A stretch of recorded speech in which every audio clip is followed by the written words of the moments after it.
Hi hello friends, എല്ലാ കൂട്ടുകാർക്കും പുതിയൊരു റിവ്യൂയിലേക്ക് സ്വാഗതം. അങ്ങനെ നമ്മുടെ മനോഹറിന്റെ കള്ളത്തരം കിരണും കല്യാണി അങ്ങനെ കണ്ടുപിടിച്ചു കേട്ടോ. അങ്ങനെ കല്യാണി ഈ അടുത്ത ആഴ്ച കാണാൻ പോകുന്നത് കല്യാണി ഡൽഹിയിലേക്ക് ഒറ്റയ്ക്ക് പോകുവാണ് അവാർഡ് ഫംഗ്ഷന് വേണ്ടിയിട്ട്. എന്തായാലും ഒരു കാര്യം ഉറപ്പാണ്, ഇന്നത്തെ എപ്പിസോഡ് രൂപ പറയാം, അത് ബെസ്റ്റ് ആൾക്കാണ് പറയുന്നത്.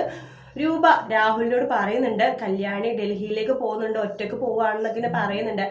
അപ്പോഴേക്കും രാഹുൽ അപ്പോഴേക്കും ചിന്തിച്ച് കൂട്ടുകയും ചെയ്ത്. എന്തായാലും ഒരു കാര്യം ഉറപ്പാണ്, ഹരിയേട്ടനെ നമ്മുടെ കിരൺ കൂടെ വിട്ടിട്ടുണ്ടെങ്കിലും ഹരിയേട്ടനല്ല ആരുണ്ടെങ്കിലും രാഹുൽ ഈ പ്രാവശ്യം കല്യാണി അപായപ്പെടുത്താൻ ശ്രമിക്കുമെന്ന് 100% ഷുവർ ആണ് കേട്ടോ. അതിൽ യാതൊരുവിധ സംശയമില്ല. കല്യാണിക്ക് എന്ത് സംഭവിക്കും എന്നുള്ളതാണ് നാളത്തെ പ്രൊമോയിൽ കാണാൻ പോണത്. എന്തായാലും കല്യാണിയുടെ ജീവന് ആപത്ത് തന്നെയാണ് ഡൽഹിയിൽ പോകുന്നതിന്, അതിലൊരു സംശയവുമില്ല. കാരണം രാഹുലിനെ അതുകൊണ്ട് തന്നെയാണ് രൂപ ഇന്നത്തെ എപ്പിസോഡിൽ എടുത്തെടുത്ത് പറഞ്ഞത് കല്യാണി ഒറ്റയ്ക്ക് പോകുന്നുണ്ട്, ഡൽഹിയിൽ പോകുന്നുള്ള കാര്യം.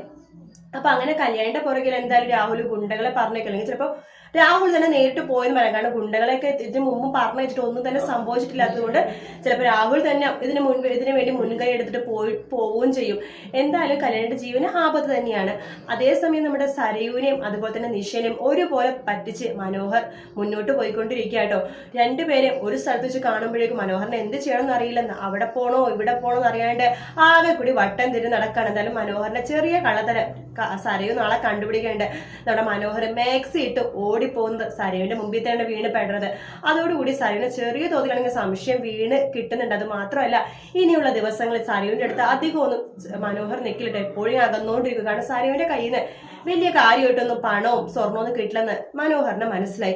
ഇനി നിഷയുടെ കയ്യിൽ നിന്ന് മാക്സിമം കിട്ടാവുന്നതൊക്കെ പിടിച്ചെടുക്കുക, എന്നിട്ട് അവിടെ നിന്ന് മൂങ്ങി വേറെ ഏതെങ്കിലും സ്ഥലത്ത് പോയിട്ട് പെണ്ണ് കെട്ടി ജീവിക്കുക, അത് മാത്രമേ മനോഹറിന്റെ ഉദ്ദേശം. എന്തായാലും സരയുവിന് പണി കിട്ടിക്കൊണ്ടിരിക്കുകയാണ്. അതേസമയം കല്യാണിക്കും ജീവൻ ആപത്തായിക്കൊണ്ടിരിക്കുന്ന ഭാഗമാണ് അടുത്താഴ്ച കാണാൻ പോകുന്നത്. വീഡിയോ ഇഷ്ടപ്പെട്ടെങ്കിൽ ലൈക്ക് ചെയ്യുക, സബ്സ്ക്രൈബ് ചെയ്യുക, കമന്റ് ചെയ്യുക. മറ്റൊരു വീഡിയോ ആയിട്ട് വീണ്ടും കാണാം. Take care, bye bye.